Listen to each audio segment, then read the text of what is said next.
प्रश्न पहिला, खालील प्रश्नांची उत्तरे लिहा. अ. पेशी म्हणजे काय? तर पेशी हा सर्व सजीवांचा रचनात्मक आणि कार्यात्मक असा मूलभूत घटक आहे. आ. पेशीमधील विविध अंगके कोणती आहेत? उत्तर: केंद्रक, अंतर्द्राव्य जालिका, ग्लॉजिक पिंड, लयकारिका, रक्तिका, तंतुकणिका, लवके यांचा समावेश होतो. वनस्पती पेशीमध्ये हरितलवक असते. इत्यादी पेशीमधील विविध अंगके आहेत. ई. सूक्ष्मजीव म्हणजे काय? उत्तर: पृथ्वीतलावर असंख्य सजीव आहेत. त्यापैकी जे आपल्याला डोळ्यांनी सहज दिसत नाहीत ते पाहण्यासाठी सूक्ष्मदर्शकाचा वापर केला जातो. अशा सजीवांना सूक्ष्मजीव म्हणतात. ई. सूक्ष्मजीवाचे विविध प्रकार कोणते? उत्तर: उपयुक्त सूक्ष्मजीव व उपद्रवी सूक्ष्मजीव असे सूक्ष्मजीवाचे दोन प्रकार पडतात. प्रश्न दुसरा, रिकाम्या जागी योग्य शब्द लिहा. अ. टिंबटिंब हे अंग फक्त वनस्पती पेशीतच असते. उत्तर: लवके. आ. सूक्ष्मजीवांमुळे कचऱ्याचे टिंबटिंबमध्ये रूपांतर होते. खतामध्ये. ई. पेशीमध्ये टिंबटिंबमुळे प्रकाश संश्लेषण होते. उत्तर: हरितलवकामुळे. ई.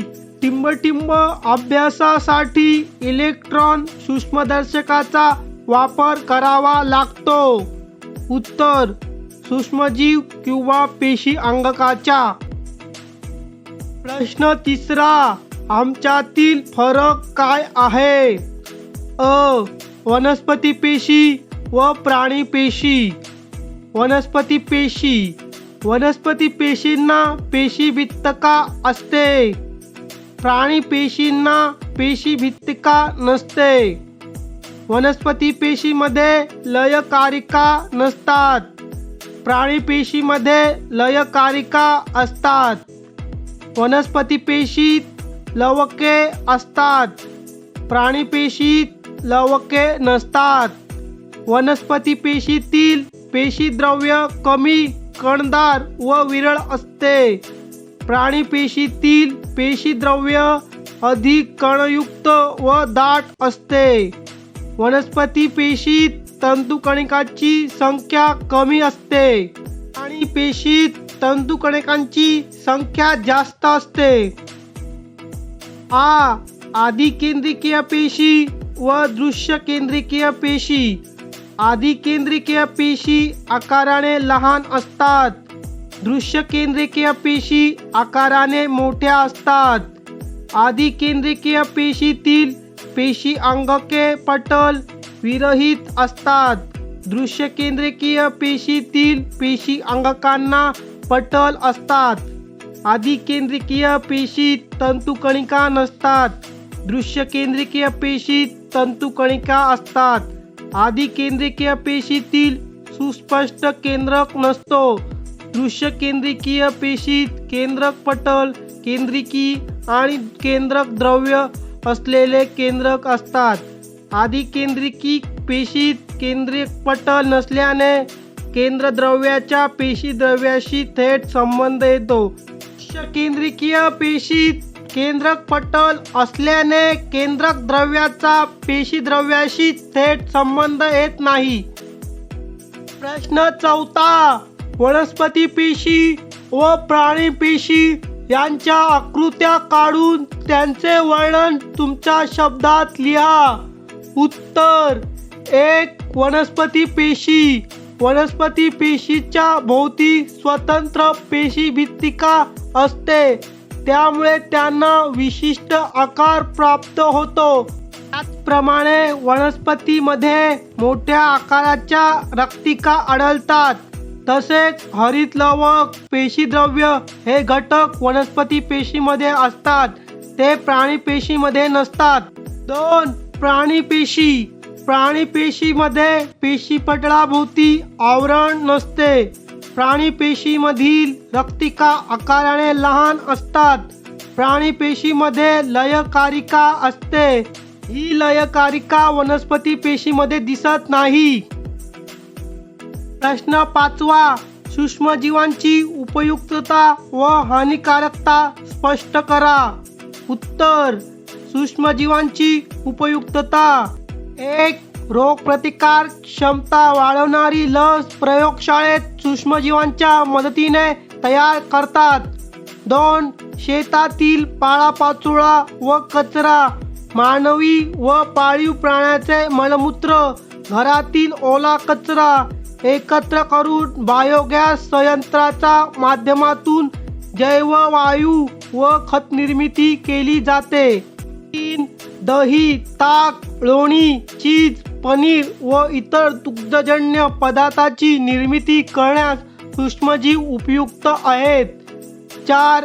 फळे व धान्य यापासून अल्कोहोल तयार करणे, पिठापासून पाव बनवणे, तसेच ॲसेटिक आम्ल, सायट्रिक आम्ल, लॅक्टिक आम्ल, जीवनसत्त्वे व प्रतिजैविके यांच्या निर्मितीमध्ये किण्व प्रक्रियेचा उपयोग केला जातो. त्यासाठी सूक्ष्मजीवाची मदत होते. सूक्ष्मजीवांची हानिकारकता. 1. श्वसन मार्गातून रोग झालेल्या व्यक्तीच्या खोकण्यातून व शिंकण्यातून त्या रोगाचे सूक्ष्मजीव हवेत मिसळतात. हे सूक्ष्मजीव श्वसन वाटे निरोगी व्यक्तीच्या श्वसन मार्गात जाऊन सर्दी, खोकला, घटसर्प, निमोनिया, क्षय असे रोग होऊ शकतात. 2. कचऱ्याचे ढीग, गटारे, साठवलेले पाणी या ठिकाणी डासांची पैदास वाढते. डासांच्या माद्याच्या दशातून हिवताप, डेंग्यू, हत्तीरोग, पित्तज्वर, चिकनगुनिया, झिंका ताप इत्यादी रोगांना कारणीभूत सूक्ष्मजीव मानवी शरीरात प्रवेश करू शकतात. त्यामुळे मानवाला हानी पोहोचते. 3. स्वतःचे पोषण करताना काही सूक्ष्मजीव विषारी पदार्थ एंटेरोटॉक्झिन्स अन्नात मिसळतात. या पदार्थांनी अन्न दूषित होते. दूषित अन्नाचे सेवन केल्यास आपल्याला उलट्या व जुलाब होतात. 6. कारणे लिहा. अ. महापूर, अतिवृष्टी या काळात रोग प्रसार होतो. उत्तर: महापूर, अतिवृष्टी यामुळे वाहून आलेले प्राणी, झाडे, केरकचरा कुजतो. या कुजलेल्या कचऱ्यामुळे सूक्ष्मजीवांची वाढ होते. या सूक्ष्मजीवामुळे मनुष्याला कॉलरा, गॅस्ट्रो यांसारखे रोग होतात.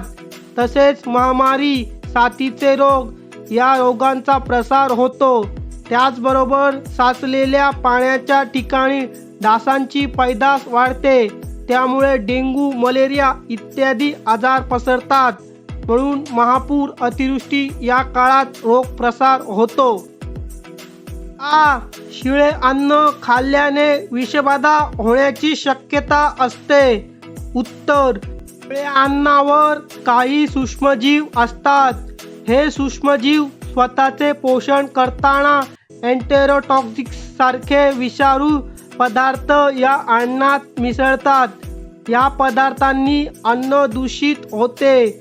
या दूषित अन्नाचे सेवन केल्यास आमाश, टायफॉइड, कॉलरा, कावीळ, गॅस्ट्रो असे अन्ननलिकेचे रोग होतात.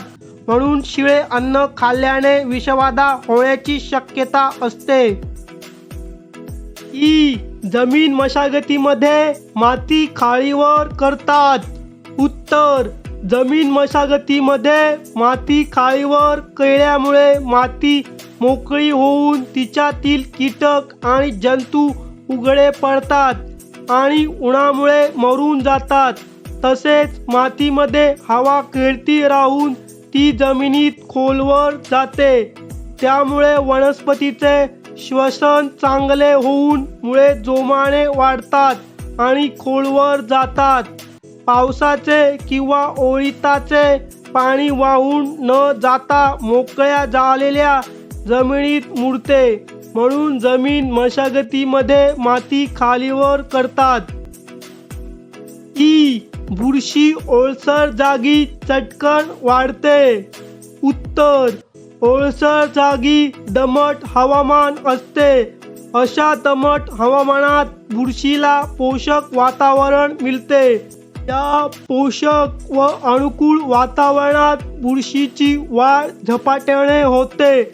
म्हणून बुरशी ओलसर जागी चटकन वाढते. ऊ.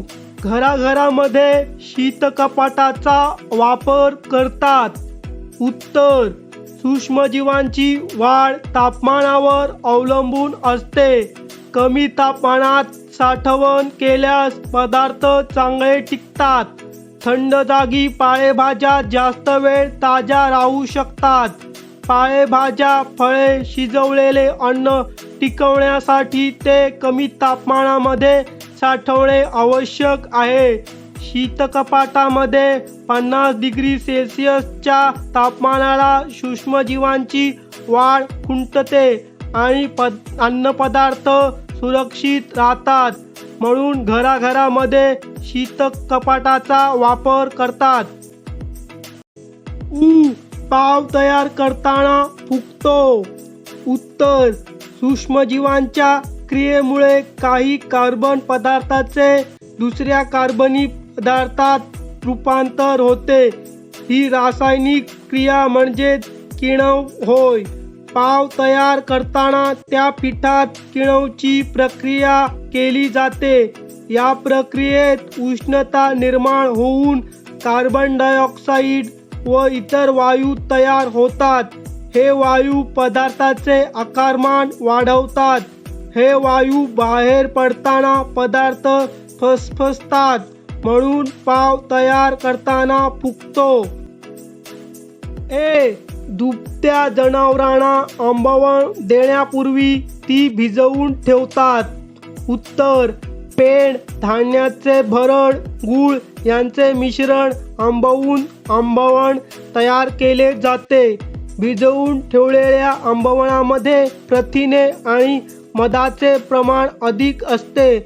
त्याचा खुराक म्हणून वापर केल्यामुळे दूध सकस आणि अधिक मिळते. तसेच हे आंबवण भिजवून ठेवल्यामुळे या अन्नपदार्थाची पौष्टिकता अधिक वाढते. त्यामुळे दुभत्या जनावरांना आंबवण देण्यापूर्वी ती भिजवून ठेवतात.